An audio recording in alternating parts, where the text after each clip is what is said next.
Well, hello, model car fans. Welcome to the Muscle Car Modeler. My name is Rao, and here I'm going to do an update on my 65 Chevy Impalas, both of them. This one's a convertible right here. As I'm sure many of you have experienced issues or problems building model kits. I know I'm not the only one that things happen to, but it's also how some projects progress faster, and even though I start them both at the same time, kinda. I'll say restarted them both at the same time, and working on them, how one falls behind and the other one just gets done faster and just doesn't have any issues. And that's kind of what's going on here with this 65 Impala convertible here. As here I just put the box just to show you, and most of it's now just sitting here. I'll put this off to the side this way because I'll put some of the stuff away in it. But I had the body painted and polished the emblems out and everything, and I had an issue here or there. So I have since then laid down another layer of paint on it, and a couple of you have pointed out it's not Evening Orchard, it's Evening Orchid, the flower. And I quickly just forgot that, because I've called it that for a while, but it's a beautiful color, and that's what's on the box here. So I got my second coat on here, and it's laid down much nicer, much smoother, and I still got to polish the foil out from under these emblems, but the front and rear ones I just let painted right over, and I'll refoil on top of them because those are the ones that pulled off. But the body's looking great. Got the second coat on it, and then same with the hood. It's pretty much ready for clear on most of this, but I got a little bit to do on it. But the paint itself is on there, and this is the Scale Finishes paint. And I had a big airbrushing weekend. I got the motor sitting right here, but a lot of the interior parts I shot them with white. I actually used leftover white paint from one of the cars, and since it's base coat, it gives you a semi-gloss finish on this. So I shot the interior, and I kind of like using the base coat for interiors, especially vinyl interiors, because it gives you a nice semi-gloss look on most of them. That's not really a full flat, and I like the way it comes out. And then this is no exception. I've done the seats and the door panels, but the bottom of these is going to be blacked out, which is how the car is. So while the seats the semi-gloss white, and you can see the shine and the semi-gloss look to it, and I did the semi-gloss black on the carpet and the underside, but this is just quickly masking and spraying. Well, I don't want to say quickly, but masking and carefully spraying airbrush, and real happy with the way this one has come out. So, but I was doing this in batches, and I was actually doing about 6 of the 8 I've been working on that I showed in my most recent bench update. So, I just kind of working on some of this stuff, and the sun visors, but dividing it up into batches so I can paint some of this stuff, and this is no exception. This is all of the semi-gloss black. So I like to pull all this stuff off the trees, clean them up, get them ready, and I tape them on. This one, obviously, the dash is going to be black, and the steering wheel, steering column, black. So all this stuff is black, but I like to separate it off the trees, and I like to paint, all of this, and I keep them on one piece of cardboard. That's how I do it. So like this, you can see where the tape was, and I put the parts on them, but I'll have one piece of cardboard, and I'll make sure everything that's on this piece of cardboard is that model kit, because sometimes I'll have, in the last weekend, I basically had 3 or 4 of the semi-gloss black, and I was kind of running out of time, but I went to town doing that, and I shot all of this on one piece of cardboard, so I wouldn't mix up some of these parts. Like, of course, the belts are specific to the 409 that's in this motor. Drive shaft might be a little bit different. The exhaust may be a little bit different. The air cleaner is definitely different. So, but even though these two 65 Impala kits are very, very similar, not all of the parts are true to that particular kit, so you gotta be very careful with that. So I'll move some of this stuff off to the side. But at the same time, I shot the carburetor a gold color, and it was kind of an antique gold. But I shot the carburetor, but this carburetor is specific to this particular kit's motor. Then I did the aluminum, but when I did just a few small parts like this, I did the same kind of thing I had on separate pieces of tape, but on one thing, the four kits of aluminum that I shot. So shot the aluminum. Here's the exhaust and steel, but this stuff I put on one piece of cardboard, but shot all of this stuff and got it ready.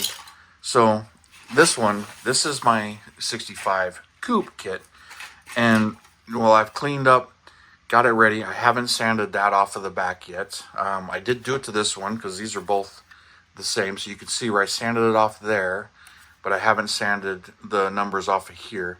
But I like to do that.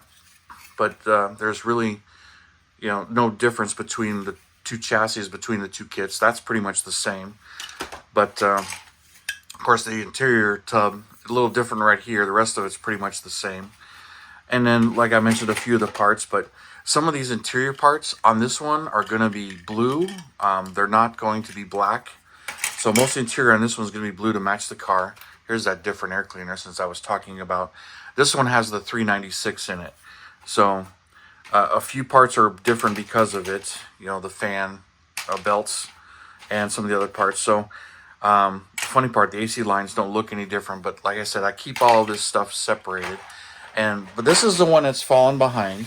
Here, it's the rest of it where you can see like the steel colored parts are right here.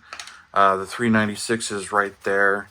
And then I believe the aluminum carbureted is in here too somewhere. Well, I know it is. But anyway, instead of pointing them out, here's the aluminum intake for the 396.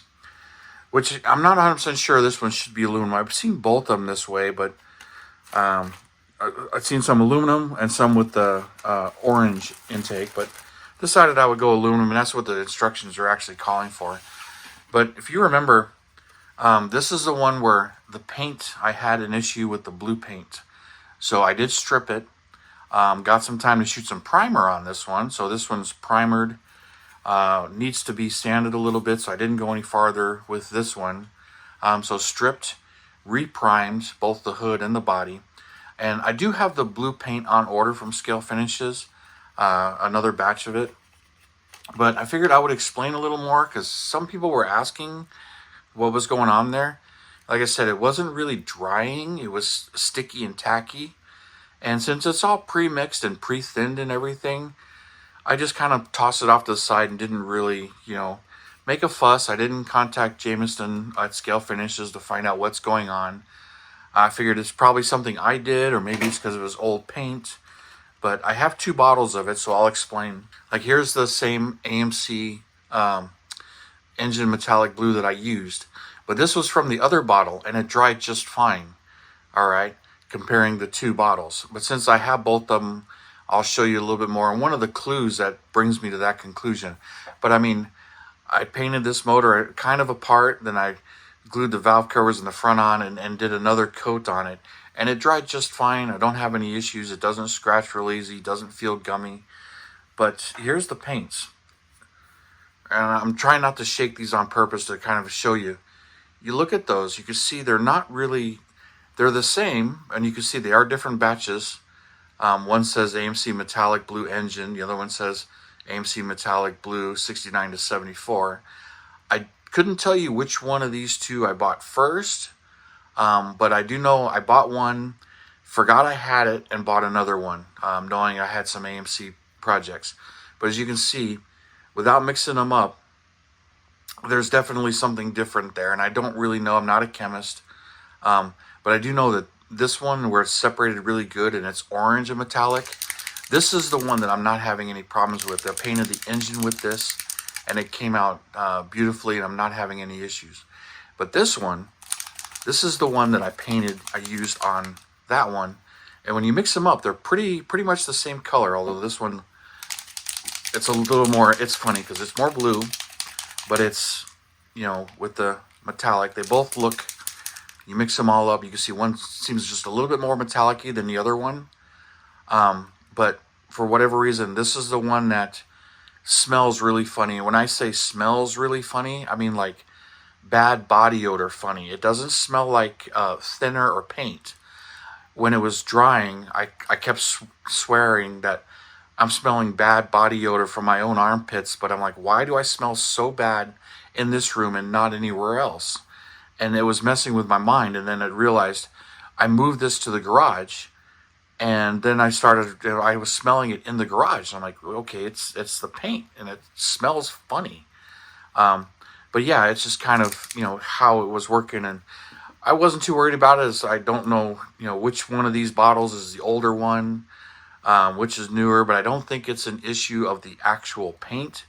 I should say, when I bought it, it was just, maybe just a bad batch, but wasn't too concerned about it myself, as far as that went. But I just wanted to explain that a little bit more. I do have the actual base coat coming to spray that same color. And then since, I want to do the blue interior with it, along with the blue body, I'll spray the base coat on all the interior parts with the metallic. It'll give it that vinyl metallic look, which I really want. I'll do the carpet in a more of a dark blue, flat dark blue, or maybe add a drop of, or a half a drop of black paint to darken it a little bit, because the carpet should be darker than the vinyl. And then I'll, shoot this, airbrush this, and then clear coat this, and it'll be very nice, shiny, and it should be pretty good. But so I'm looking forward to this one, but it needs to get its sanding, and it's kind of waiting on that paint order. And it's not the only one. One of the ones that I'm waiting on, the 73 Corvette, I ordered paint for that one. I ordered paint for a couple other cars as well. So it's not the only paint I got. When I order paint, I tend to order 4 or 5 cars, sometimes, 8 to 10 bottles. Sometimes it usually breaks $100 when I place an order for paint.